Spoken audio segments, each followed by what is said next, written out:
हाथियों को बचाने में जलभरत जी कभी लंबा डग धरते, कभी छोटा डग धरते। पालकी में झटका लगता। राजा बोला, कहार तुम कैसे चला रहे हो पालकी? पालकी में झटका लगता है।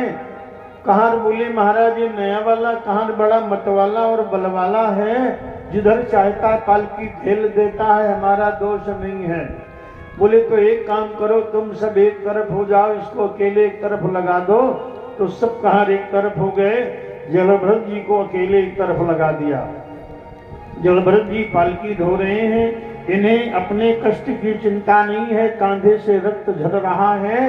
जो सही दुख पर छिद्र दुरावा, बंदनीय जही जग जसु पावा। इन्हें चींटी बचाने की बड़ी चिंता है। अब की बार बड़ी लंबी कतार चींटियों की है, तो इन्होंने देखा छोटा डग बढ़ाने से काम नहीं चलेगा। इन्होंने लगा दी लंबी छलांग। पालकी अलग चट्ट से, कहार अलग गिरे चट्ट से, राजा दूर चट्ट भट्ट से गिरा। अब तो राजा को क्रोध आ गया। देखिए इसने पालकी गिरा दी। दंड उठाया राजा गण ने, किमिदम रे तुम जीवन मृत्यु माम कदर्थी कृत्य भट्ट शासनम अधिचरसी चते करोमि चिकित्साम दंड पाणी देव। मैं अभी इस दंड के द्वारा तुम्हारी चिकित्सा दंड के द्वारा करूंगा। इतने में महाराज का यज्ञोपवीत दिखाई पड़ा। यज्ञोपवीतम परमम पवित्रम प्रजापति साजम प्रस्ताप आयुष्मग्रम प्रतिमुंच शुभ्रम यज्ञोपवीतम बलवस्तु तेजा। समस्त तेज का निधान ब्रह्मा विष्णु शिव की जिसमें स्थापना है, सभी देवता जिसमें विराजमान हैं। ऐसे यज्ञोपवीत को देखा, वर्मते से समन्वित। का ये तो ब्राह्मण है, कौन है आप? तो उस समय जीवन में पहली बार योगेश्वर जलभरत बोले, त्वयोदितम व्यक्तम विप्रलब्धम भरतोषमेशादि वीरभारा गंतुर यदि स्याद अधिगम्य मध्वा पिबेति राजौ न विदाम प्रबादः। राजन तुम जो समझो मैं वही हूं, क्योंकि ईश्वर सर्वत्र व्याप्त है। समस्त प्राणियों में कण में वो प्रकाश रूप में व्याप्त है। सूर्य में, चंद्रमा में, बिजली में, तारों में, अग्नि में, और सबके भीतर उन्हीं का प्रकाश है। वो परम प्रकाशक है, सर्वभूत अंतरात्मा है। वही चींटियों में है, वही कहार में है, वही हम में है, वही तुम में है। राजन तुम्हें राजा होने का गर्व हो गया, घमंड हो गया। अगर कोई मार्ग है तो चलने वाले के लिए बोझा है, तो ढोने वाले के लिए है। मैं इनमें कुछ भी नहीं हूं राजन, तुम मुझे मार नहीं सकते, क्योंकि मैं कौन हूं? ये प्रश्न हुआ, मैं कौन हूं? पूछा गया मैं कौन हूं? किसी ने कहा मैं अधिकारी हूं, किसी ने कहा मैं अध्यापक हूं, किसी ने कहा मैं व्यवसायी हूं, किसी ने कहा मैं कृषक हूं, लेकिन उत्तर नहीं आया मैं कौन हूं। आज जलभरत जी इसका उत्तर दे रहे हैं कि मैं कौन हूं। बड़ा प्यारा श्लोक भागवत का पंचम स्कंद का। स्थौल्यम कार्श्यम आधे व्याधयस्य श्रुतं भयं कलिरिच्छा जराचे निद्रारतिर्मन्युरहं मदः शुचो देहेन जातस्यैवेन शंति। शरीर का मोटापन, शरीर का दुबलापन, भूख प्यास भय वासना बुढ़ापा जवानी इच्छाएं वासनाएं, ये देह के गुणधर्म हैं, आत्मा के नहीं, मेरे नहीं। मैं शरीर नहीं हूं, मैं आत्मा हूं, मैं परमात्मा का प्रकाश हूं। यही बात सबके लिए है। चिदानंद रूपा शिवोहम शिवोहम। हम चिदानंद स्वरूप है, शिव तत्व है, आत्म तत्व है। हम शरीर नहीं है। शरीर न जाने कितने बार नष्ट हो गया, फिर नया मिला। अनेक योनियों में जीव भटका है, तब परमात्मा की कृपा से नरदेह मिला है। राजन आत्मा अविनाशी है। आत्मा को शस्त्र नहीं काट सकते, जल नहीं डुबा सकता, वायु नहीं सुखा सकती, अग्नि नहीं जला सकता। आत्मा अजर अमर अविनाशी है। मैं आत्म तत्व हूं, तुम मुझे मार नहीं सकते। राजा ने कहा, महाराज आप कौन है, अपने तेज को छिपाए हुए घूम रहे हो? मैं किसी से डरता नहीं, इंद्र के वज्र से नहीं डरता। ना हम विशंके सुरराज वज्रात, ना हम विशंके सुरराज वज्रात, न तृक्षशूलात न मत्स्य दंडात, नान्यर्कशोमानिलवित्तपाशात, शंके वृषं ब्रह्म कुलावमानात। बड़ा प्यारा श्लोक आज कह रहे हैं राजा रघुगण के, मैं देवराज इंद्र के वज्र से नहीं डरता, शंकर के त्रिशूल से नहीं डरता, विष्णु के चक्र से नहीं, इंद्र के वज्र से नहीं, काल के दंड से नहीं डरता, लेकिन मैं ब्राह्मण के अपमान से डरता हूं। मैं ब्राह्मण के अपमान से डरता हूं। इसी श्लोक का अनुवाद रामचरितमानस में किया। इंद्र कुलिश मम शूल विशाला। गोस्वामी जी ने रामायण अपने मन से नहीं लिखी है, वो वेदों पुराणों का अनुवाद है, संतों के अनुभव है। नाना पुराण निगमम सम्मतम विद रामायणे निगदितम कुछ दन्य तो भी, जो भागवत में है वही देखिए मानस में ट्रांसलेशन कर दिया, अनुवाद कर दिया। इंद्र कुलिश मम शूल विशाला, काल दंड हरि चक्र कराला, जो इन कर मारा नहीं मरई, विप्र रोष पावक सोजर।